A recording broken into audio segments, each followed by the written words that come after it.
Hello everyone, welcome back. Today we are going to learn about next poem in literature, and that is Hunting Snake by Judith Wright. She was an Australian poet and the recipient of the Queen's Gold Medal for Poetry. An environmentalist, she campaigned for the preservation of local flora and fauna. Some of her well known works are The Two Fires Birds, The Other Half, and Magpies. And this poem, Hunting Snake, is about two people witnessing a wild snake in pursuit of its prey. The event is over in a short time, yet their reaction to the snake's presence seems to be profound.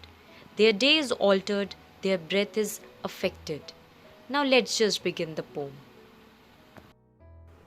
Sun warmed in this late season's grace. Under the autumn's gentlest sky we walked and froze half through a pace. The great black snake went reeling by.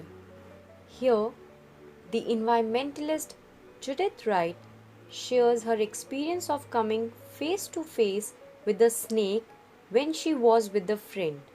She remembers the warm autumn day, which she personifies as having a lot of grace. The poet, being a lover of nature, fondly remembers the bright and pleasant day as she walked along a nature trail. She remembers being with a friend and suddenly both of them froze in their tracks. Her initial reaction is a common one of fear and shock. The poet reveals the reason for her fear as a big black snake that crossed their path. She uses the word great, which is not commonly used to describe a serpent. Head down, tongue flickering on the trail, he quested through the parting grass. Sun glazed his curves of diamond scale, and we lost breath to see him pass. Ironically, in contrast to the title, the serpent was not poised to attack the humans in its path. The snake, observed by the poet and her companion, had its head down and was moving in search of its prey. She effectively uses personification to bring the whole environment alive around this creature. She describes the grass parting to make way for the beautiful creature. The poet establishes her proximity to the serpent by describing how she observed the sunlight lighting up its diamond scales. She remembers grasping for breath as she and her companion watched the great snake pass by. And this sudden encounter that left them breathless delivers the message of peaceful coexistence in nature. Next few lines are: what track he followed, what small food, fled living from his fierce intent, we scarcely thought, still as we stood. Our eyes went with him as he went. The poet wonders what the serpent was in search of as it crossed their path that day.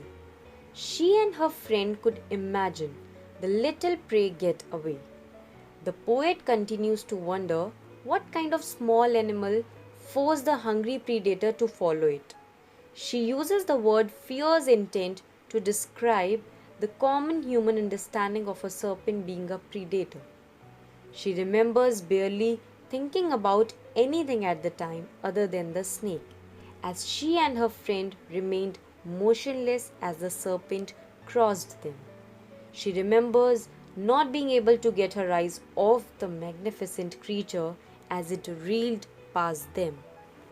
Cold, dark, and splendid he was gone, into the grass that hid his prey. We took a deeper breath of day, looked at each other, and went on. At last, the poet recalls a snake with a great fondness as she uses the words cold, dark, and splendid together. The word splendid is another unusual term to describe a serpent. This clearly indicates her respect and admiration of the creature. The poet remembers the snake slithering into the personified grass that hid its prey. The poet and her friend remember taking a deep breath after the snake had moved on and they realized where they were. They looked at each other, amazed and pleased by the experience, and went on their way just like the snake. I hope this poem is clear to everyone. Thank you.